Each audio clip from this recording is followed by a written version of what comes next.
Assalamualaikum warahmatullahi wabarakatuh. Sebelum itu, saya memperkenalkan diri saya, Nurul Akilah binti Munawir 143618 bernombor matrik 143698. Nombor ahli saya adalah 71 yang ingin melaksanakan tugas saya yang diberikan, iaitu pembentangan secara dalam talian. Okey, saya berasal daripada Pusat Pengajian Ilmu Pendidikan, bermejakan geografi, bermainakan bahasa Melayu, Universiti Sains Malaysia. Subjek yang ingin saya terangkan pada hari ini adalah PGT 201 Instructional Technology Practices. Terima kasih kepada Dr. Irwan Mahazir dan juga Dr. Yahya Mohammed kerana sudi memberi saya ruang dan peluang untuk melaksanakan pembentangan secara dalam talian ini. Model yang telah saya pilih ataupun telah dipilih berdasarkan senarai nombor ahli saya, iaitu merupakan condition of learning atau kita sebut sebagai syarat pembelajaran. Ada juga yang mengatakan keadaan pembelajaran. Ia dipelopori oleh Robert Gagnon. Okey. Kita cerita sedikitlah sejarah Robert Mills Gardner. Nama penuh adalah Robert Mills Gardner. Ia dilahirkan pada 21 Ogos 1916 dan telah meninggal dunia pada 28 April 2002. Beliau merupakan ahli psikologi pendidikan Amerika yang sangat termasyhur dengan buku Condition of Learning ni. Okey, kemudian beliau juga terlibat dalam menerapkan konsep teori instruksional untuk reka bentuk latihan berasaskan komputer dan pembelajaran berasaskan multimedia. Beliau juga menerbitkan buku pertama dengan Condition of Learning, The Condition of Learning pada tahun 1965. Okey, kita teruskan lagi. Ini adalah gambar beliau, Robert Mill. Okey, ini gambar beliau. Mungkin gambar ni agak kabur lah, tapi tak apa, sekadar pengetahuan saja. Kita teruskan lagi, apa itu condition of learning, syarat pembelajaran atau keadaan pembelajaran? Adalah satu pembelajaran bagi mengenal pasti keadaan mental untuk belajar. Ini berdasarkan model pemprosesan maklumat peristiwa mental yang berlaku ketika orang dewasa disajikan dengan pelbagai rangsangan. Beliau juga mengatakan, beliau juga membuat proses 9 langkah yang disebut peristiwa pengajaran yang berkorelasi dan menangani keadaan pembelajaran. Iaitu beliau menyatakan 9 cara pengajaran yang boleh dilaksanakan untuk sesuatu pembelajaran. Okey. Seterusnya, okey. Kategori pembelajaran. Benda pertama yang beliau menyatakan, beliau memberikan kenyataan kategori pembelajaran. Bagaimana kategori pembelajaran itu dapat diketahui oleh seseorang? Pertama, maklumat lisan. Ini berkaitan dengan bagaimana seseorang individu ataupun pelajar menerima masalah dan mereka pandai untuk menafsirkannya sama ada dalam keadaan luahan, sama ada lisan ataupun bukan lisan. Tapi kebanyakannya dalam proses pembelajaran kita amat memerlukan bahasa lisan. Jadi maklumat lisan itu adalah penting. Yang kedua adalah kemahiran intelektual. Intelektual secara tidak langsung kita akan melibatkan dengan akal fikiran lah, yang sudah pasti ia mengatasi bagaimana seseorang itu boleh menyelesaikan masalah. Dia menggunakan akal mereka, bagaimana dia menerima sesuatu maklumat baharu, bagaimana mereka memproses maklumat baharu, bagaimana mereka boleh mengingat kembali apa yang telah diterima dan apa yang bakal diterima. Yang ketiga adalah strategi kognitif. Strategi kognitif adalah bagaimana mereka ingin menangani setiap perkara yang berlaku dalam sesi pembelajaran. Sebagai contoh, seorang pelajar menjawab soalan matematik, katakan. Bagaimana mereka telah didedahkan ataupun diberi penerangan oleh guru ilmu ataupun cara-cara untuk menyelesaikan matematik. Jadi strategi kognitif, mereka kena gunakan strategi kognitif ni diuji agar mereka dapat menyelesaikan masalah tersebut. Okey, yang keempat, kemahiran motor ataupun kita panggil motor skills. Kemahiran motor ni adalah kemahiran yang lain, yang tiada di dalam kelas ataupun mungkin ada di dalam kelas tapi dalam kadar yang sedikit. Kemahiran motor yang lain seperti pelibatan kemahiran fizikal ataupun tingkah laku. Okey, kita sebut tingkah laku. Yang kelima merupakan sikap. sikap adalah sangat penting untuk kita ketahui bagaimana tahap pembelajaran kita yang sebenarnya. Sama ada kita bersikap malas, rajin ataupun bosan ataupun sangat aktif dalam pembelajaran. Ini akan menjadikan seseorang itu sama ada lebih baik ataupun lebih buruk. Okey. Seterusnya okey. Dalam condition of learning, kita ada 8 syarat pembelajaran yang telah dikeluarkan ataupun dinyatakan oleh Robert Mills. Beliau mengatakan 8 syarat pembelajaran itu adalah pembelajaran isyarat, pembelajaran rangsangan gerak balas, rangkaian pertalian berbahasa, pembelajaran diskriminasi, pembelajaran konsep, pembelajaran hukum dan yang terakhir sekali penyelesaian masalah. Okey, baik. Mari kita lihat apakah huraian bagi setiap syarat pembelajaran ini ataupun condition of learning. Pertama, pembelajaran isyarat. Jenis pembelajaran ini merupakan yang paling mudah. Bagaimana tu? Ia lebih kepada, maaf ya, tersalah sikit. Ia lebih kepada perubahan tingkah laku yang disebabkan oleh pengaruh kebiasaan. Pembelajaran isyarat ini banyak menggunakan akal fikiran. Sebagai contoh, saya bagi contoh ya.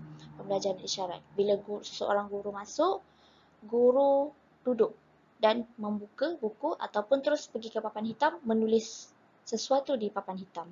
Secara tidak langsung, pembelajaran ini pelajar akan faham, oh, cikgu aku nak belajar. Jadi aku kena sedia buku dan kena mulakan pembelajaran. Ini maksudnya pembelajaran isyarat. Guru tidak perlu berkata apa-apa, tapi pembelajaran itu secara tidak langsung telah berlaku. Okey. Seterusnya pembelajaran rangsangan gerak balas. Pembelajaran rangsangan gerak balas bergantung kepada proses peneguhan. Ini bermakna pujian dan ganjaran perlu diberikan bagi tingkah laku yang diingati. Rangsangan gerak balas ni umpamanya kita common sense dengan pelajar tersebut ataupun kita mendekati dengan pelajar tersebut, di mana tidak semua pelajar boleh menerima pembelajaran itu pada tahap tinggi. Mereka perlu didekati, perlu diberi pujian ataupun ganjaran untuk memotivasikan diri mereka dalam menerima sesuatu pembelajaran. Okey. Dari segi hadiah tu tak kira lah, kita boleh guna sama ada gula-gula, kita bagi dia gula ataupun kita bagi dia ucapan tahniah, kita bagi dia tepuk tangan, itulah sebagai contohnya. Yang ketiga adalah rangkaian. Rangkaian merupakan satu siri tingkah laku yang berkaitan di antara satu sama lain untuk melengkapi satu tugasan yang dijalankan. Rangkaian ni adalah kaitan, sentiasa berangkai-rangkai, bersama-sama, berurutan ataupun tersusun. Bermaksud, sebagai contoh, saya bagi tahu. Apa yang boleh saya ceritakan? Pertamanya, guru bagi tugasan. Guru memberikan saya penerangan sedikit sebanyak. Apabila telah belajar dalam sesi pengajaran dan pembelajaran, kuliah dan sebagainya, lalu guru memberikan tugasan. Tugasan ini adalah membawa ataupun membina rangkaian daripada pembelajaran tadi tu kepada tugasan. Ini akan memberikan kesan yang tinggi kepada pelajar dan juga guru lah, sebab kita nak saling berkaitkan agar pelajar ni tidak lupa apa yang dipelajari. Okey. Pertalian berbahasa merupakan suatu rangkaian berbahasa yang berlaku apabila pelajar menghubung kaitkan apa yang dilihat dengan nama objek secara menyebutnya. Contohnya pertalian bahasa ni, saya bagi contoh. Pelajar membuat satu eksperimen katak, pembedahan katak yang dipotong. Mereka memerhatikan bagaimana bahasa sains itu dapat dirungkai berdasarkan pembedahan katak tersebut. Pelajar pula menghubungkaitkan apa yang dilihat dengan nama objek secara menyebutnya. Bermakna, bila kita nak melakukan pembedahan katak, kita perlukan pisau, papan, peniti ataupun tabung uji untuk membuang darah dia, ataupun kita nak asingkan organ-organ yang adanya. Jadi pelajar ni dia amat meneliti, dia memerlukan bahasa untuk dia mengetahui apa setiap butiran-butiran yang ada dalam sesuatu pembelajaran. Okey. Pembelajaran konsep. Pembelajaran mudah mesti terjadi sebagai prasyarat. Sebagai contoh, dalam memperkenalkan konsep bulatan, kita nak kenalkan apa itu bulatan. Guru telah menyebutkan perkataan bulatan secara rangsangan gerak balas. Seterusnya, pelajar akan belajar membuat diskriminasi antara bulatan dengan objek lain seperti segi empat sama. Maksudnya, guru mengajar subjek bentuk. Bentuk pertama adalah bulatan. Dan apabila pelajar menerima satu konsep bentuk bulatan, mereka akan mengkaitkan ataupun akan membina satu bentuk yang baru di mana mereka dapat mengetahui segi empat sama, segi empat tempat, segi tiga, macam itulah. Yang keenam, pembelajaran hukum. Merupakan pembelajaran yang kompleks kerana melibatkan pembelajaran kompleks rangkaian dan pertalian bahasa. Okey, penyelesaian masalah. Pembelajaran penyelesaian masalah dianggap satu jenis pembelajaran peringkat tinggi dan kompleks. Penyelesaian masalah melibatkan pemilihan dan set-set urutan petua yang unik kepada pelajar yang mana akan menghasilkan set petua yang lebih tinggi. Bermakna penyelesaian masalah tu biasalah kita bermula daripada masalah yang kecil kepada masalah yang lebih besar. Okey, pembelajaran diskriminasi yang terakhir. Okey.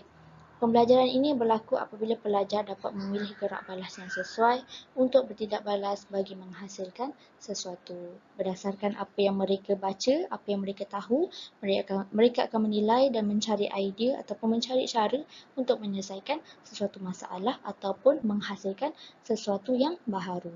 Berdasarkan pengetahuan sedia ada ataupun yang baharu. Okey. Saya teruskan lagi. Okey.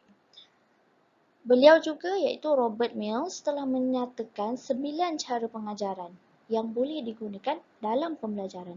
Apakah dia? Okay. Yang pertama adalah mendapatkan perhatian, pemakluman objektif, merangsang penarikan kembali pengajaran sebelumnya, mempersembahkan bahan rangsangan, membimbing pelajar, membina prestasi, memberikan maklum balas, menilai prestasi, meningkatkan pengekalan dan pemindahan. Baiklah, mari kita cerita sedikit apa itu 9 cara pengajaran. Pertama, mendapatkan perhatian. Bagaimana kita nak mendapatkan perhatian sewaktu kita mengajar? Guru perlu membina semangat pelajar bersedia untuk belajar dan mengambil bahagian dalam aktiviti semasa pembelajaran. Bagaimana strategi yang kita perlu gunakan? Kita kena memulakan pelajaran dengan soalan yang memprovokasi pemikiran ataupun tugas. Sepertinya kita nak cari perhatian dia, kita buat set induksi yang berbeza daripada yang lain. Begitulah. Okey. Pemakluman objektif. Bermaksud guru ni perlulah menceritakan ataupun memberitahu objektif apa atau tujuan yang ingin dipelajari pada hari tersebut. Strateginya biasa je lah, kita akan menerangkan kriteria prestasi biasa. Contohnya adalah rubrik. Rubrik ni dapat membantu guru untuk menerangkan bagaimana objektif itu dijalankan. Seterusnya adalah merangsang penarikan kembali pengajaran sebelumnya. Bermaksud guru perlulah mencari cara ataupun perlu membantu pelajar mengingat kembali pengetahuan yang sebelum ataupun yang sedia ada dengan pengetahuan yang baru. Sebagai sudah lumrah manusia, pelajar sering lupa. Kita pun manusia biasa, kita pun sering lupa kan. Begitu juga dengan pelajar. Jadi guru amat memainkan peranan penting untuk membantu. Caranya bagaimana? Strategi yang saya nyatakan, bertanya soalan mengenai pengetahuan sebelumnya ataupun pengalaman peribadi yang berkaitan dengan topik tersebut. Okey. Mempersembahkan bahan rangsangan.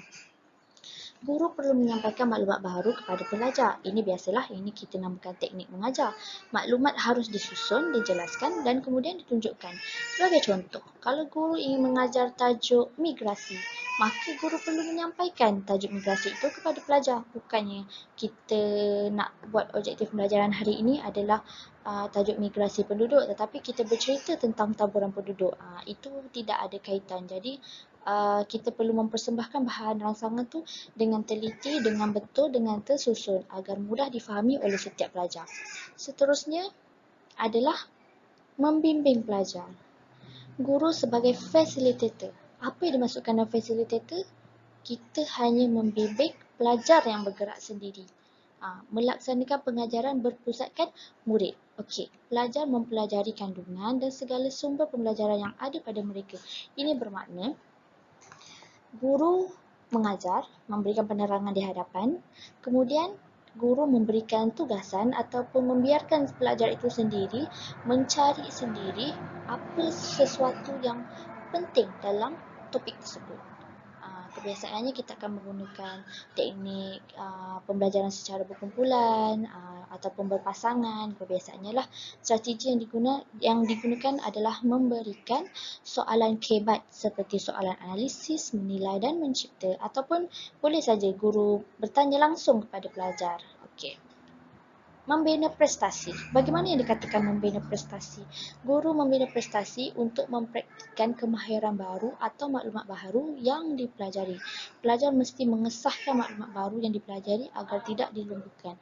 Bermakna, setelah kita mengajar anak murid kita ni, kita kena pastikan pelajar tu dia mampu mencapai objektif pembelajaran. Dia mampu menaikkan prestasi diri sendiri dengan kita menggunakan strategi pengulangan untuk mengekalkan pengetahuan. Bermaksud kita sentiasa berulang, sentiasa mengingatkan mereka, sentiasa bertanya, sentiasa memastikan mereka tidak lupa apa yang telah dipelajari. Okay. Seterusnya, memberi maklum balas. Maklum balas selepas penilaian untuk memberitahu pelajar bagaimana prestasi mereka. Memberi maklum balas ni adalah berlaku selepas guru membuat penilaian, sama ada dalam bentuk kuis, peperiksaan akhir tahun ataupun ujian bulanan ataupun tugasan-tugasan lain yang memberi markah dan boleh dinilai dan menjadikan itu sebagai prestasi pelajar. Okey. Guru juga strateginya guru perlu fikir apa yang pelajar boleh tingkatkan dan apa yang pelajar boleh lakukan untuk menjadikannya lebih baik dan betul. Bermakna, walaupun seorang guru tu telah melaksanakan ujian yang kecil pada waktu tersebut, tidak semestinya guru tidak perlu menilai lagi. Guru perlu sentiasa tingkatkan lagi usaha ataupun tingkatkan lagi penilaian agar pelajar benar-benar mendapat prestasi yang baik. Seterusnya adalah menilai prestasi.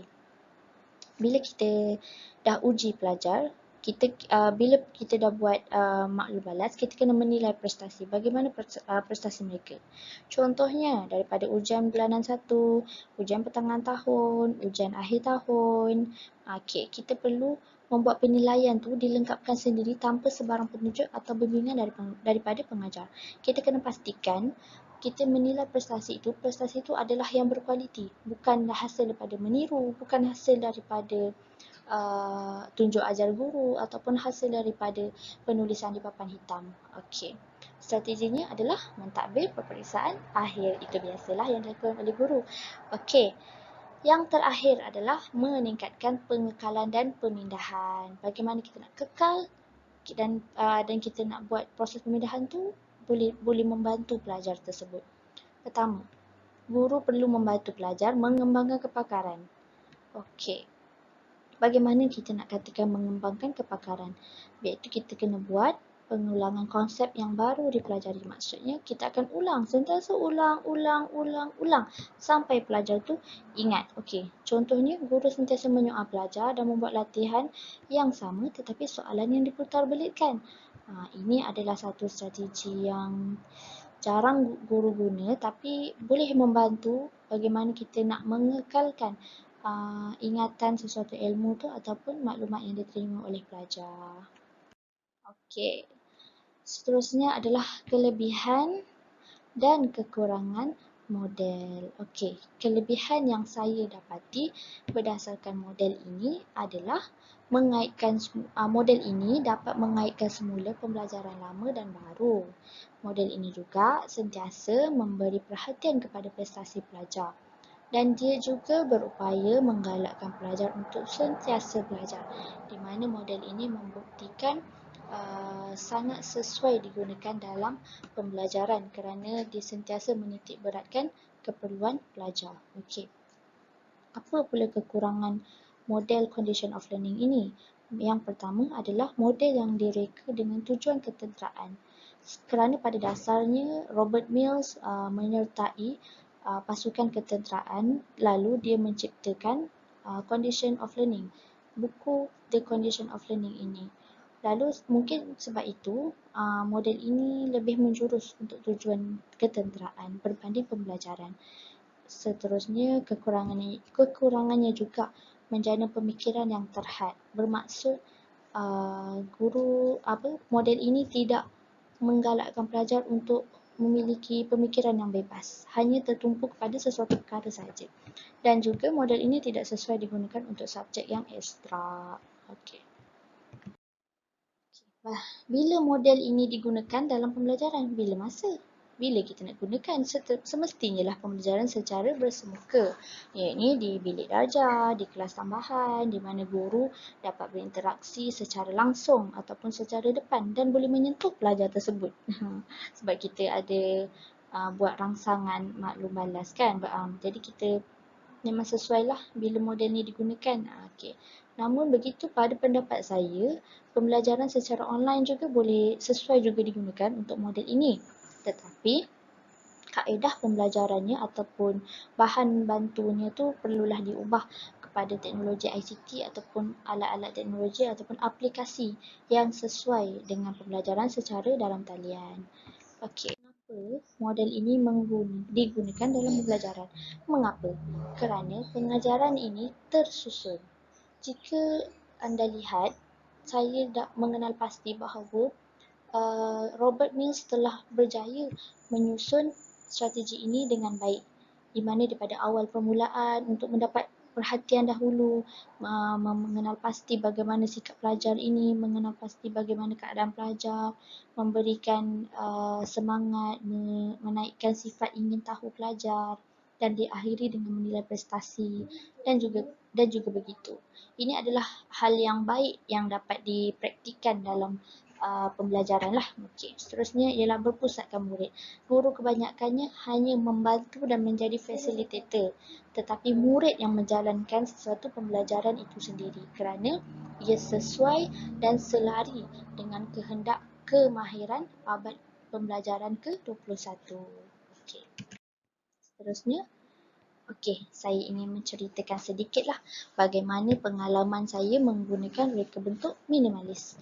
Benda pertama yang saya paling gemar adalah reka bentuk minimalis ni mudah dikendalikan. Bagaimana yang saya katakan mudah dikendalikan? Saya tidak perlu lagi untuk mencari gambar-gambar di internet. Apabila saya menggunakan reka bentuk minimalis ini, saya telah diberikan gambar-gambar rujukan ataupun bentuk-bentuk yang boleh kita reka sendiri tanpa memerlukan internet. Jadi ia sangat mudah dikembalikan. Kita hanya letak terus siap. Okey, kemudian mudah difahami. Bermaksud tiadalah kesusahan dari segi arahan ataupun apa-apa sebarang syarat-syarat untuk memiliki reka bentuk minimalis ini. Jadi ia mudah difahami. Menjimatkan masa. Bagaimana yang saya katakan menjimatkan masa? Saya dapat menghasilkan video ini hanya selama 2 jam.